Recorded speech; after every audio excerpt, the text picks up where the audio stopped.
Assalamu алейкум, сүйікті көрушілер. Фрунзе ТВ каналы Чоңсуро долбоору бүгін кайрадан эфирде жана сиздерге жакшы бир жагымдуу маанай тартуулайлы деп чечтик. Анын бири мынакей жакшы бир сурамжылоо жүргүзөбүз. Ал сурамжылоонун темасы эмне экенин айтардан мурда сиздерге бир нерсени маалымат катары айтып коелу. Бир дагы областты кемсинткен жокпуз, бир дагы мындай трибализмге жол берген жокпуз. А болгону гана Кыргызстанда мынакей 7 областтын ар бирине өзгөчөлүктөр боюнча сурамжылоо жүргүзүп, буюрса Чоңсуро долбоорун кызыктуураак кылалы деп чечкенбиз. Жана эң алгачкы чыгарылыш Ош жергесижинде болмокчу. Тактабайда турган болсок, Ош шаарында эмнеге сыйга аябай жакын келишет деп. Бул сөздү мен өзүм ойлоп чыгарган жокмун, бирок өз көзүм менен да көргөм, жана туугандарыман, досторуман, тааныштарыман да көп угам. Ош коруп калсаң өзгөчө сыйлашат деп. Бул эмне жаш кезден келаткан тарбиябы же менталитет ушундайбы же маданият дегиле ушундайбы?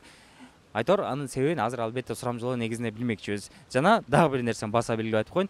Биз башка областтарда мындай жок, анан кийинтигинде, анан мындай, анан кемситип аткан жерибиз жок. Бардык областтарда эле, бардык эле мекендештерибиз мынакей кынегидей эле кыргыз эли меймандос келет. Ошонун көпчүлүк учурда кулакка жакын угулганы, кулакка көбүрөөк угулганы Ош тарапта ушундай болду эле деп айтып калганда болчу. Ошону эле билели деп чечкен учурубуз. Дагы бир жолу сураныч сиздерден, урматтуу көрүүчүлөр. Эч кандай трибализм жок. Мен чын-чынында келген акыркы учурда ушундай коркуп калдым. Биздин комментаторлордон. Ошон үчүн тура түшүнөбүз, жана албетте биз кыргызбыз, бири-бирибизден мынакей эч качан бөлүнбөйбүз.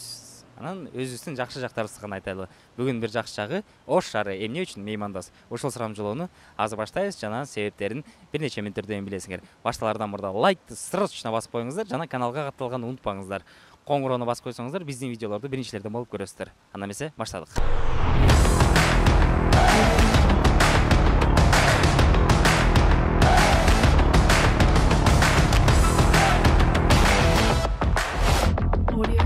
Эми чынында келсем, биз эми бул жак Бишкекте уже канчадан бери бул жактабыз, но каждый раз, когда мы едем туда, обязательно аябай сыйлашат, аябай коноктошот. Аны, я так думаю, не только южане знают, они северяне тоже знают, наверное.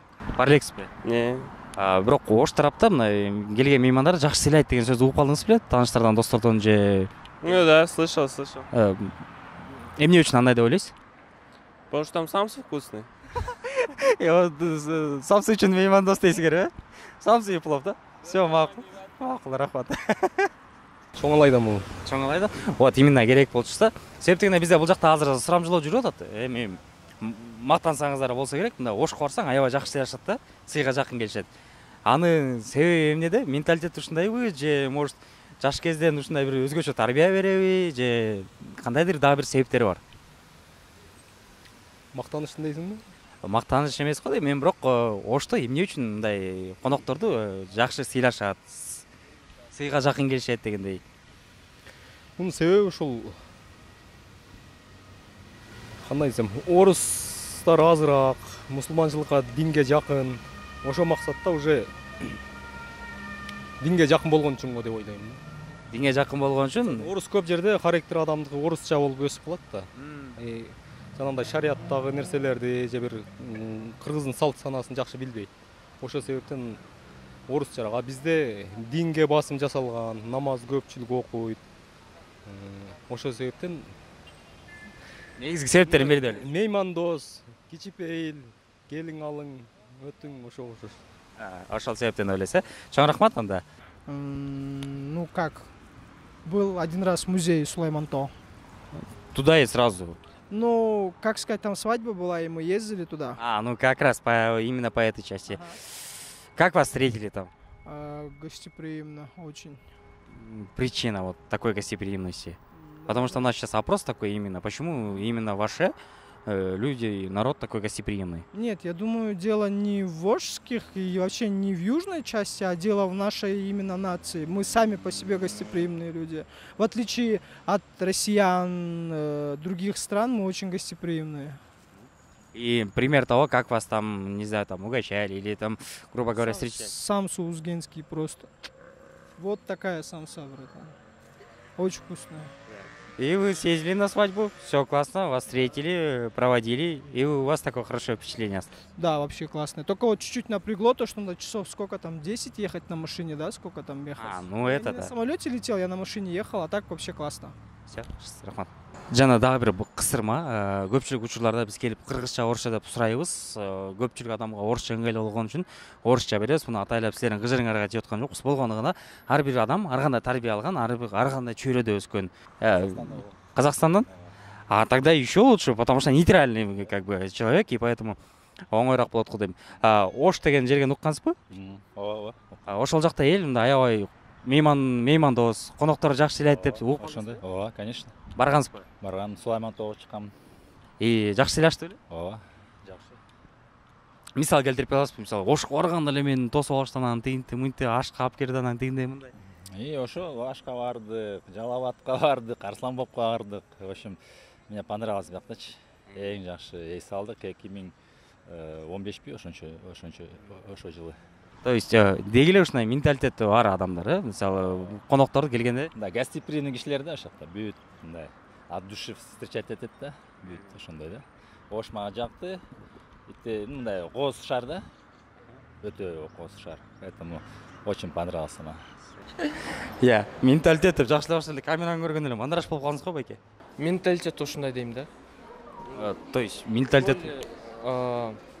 башка да адамдар бар да, башка нациялар ошол жактан келатат дейм да.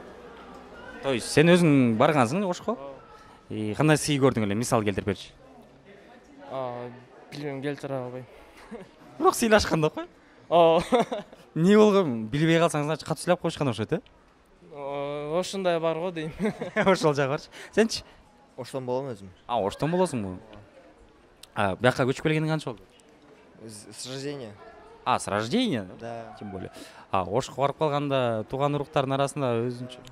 Ну там, получается, уже давно так, получается, уже современный СССР там так воспитывает девочек, что нужно воспринимать гостей лучше, чем себя.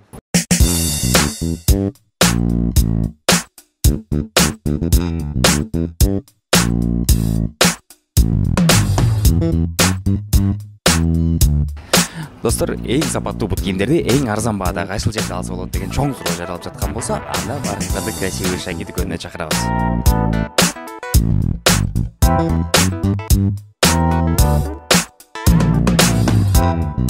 Красивый шаги дүкөнүндө соода кылуунун бир нече себептери бар. Алардын эң башкысы албетте баалар. Бут кийимдердин баасы 1000 сомдон 3,5 сомго чейин.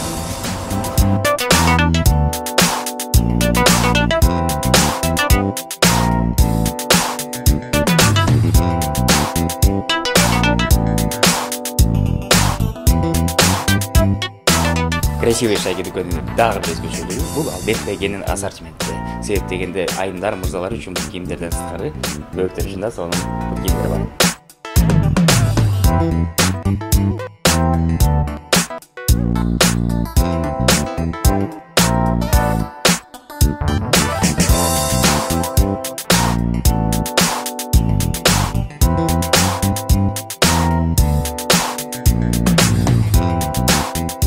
Көңүлүңүзгө жаккан бут кийимди алыш үчүн болгону гана Совет Акунбаев көчөсүндө жайгашкан ушул дүкөнгө келип алсаңыздар болот.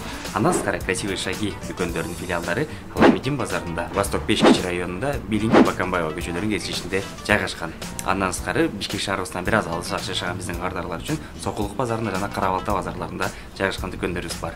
Келип соода кылып кетсеңиздер болот. Ассортимент менен кененирээк таанышам десеңиздер, анда сөзсүз түрдө Instagram баракчасына катталып коюңуздар. Ал жакта баардык бут кийимдердин баалары жана маалыматтары жазылган.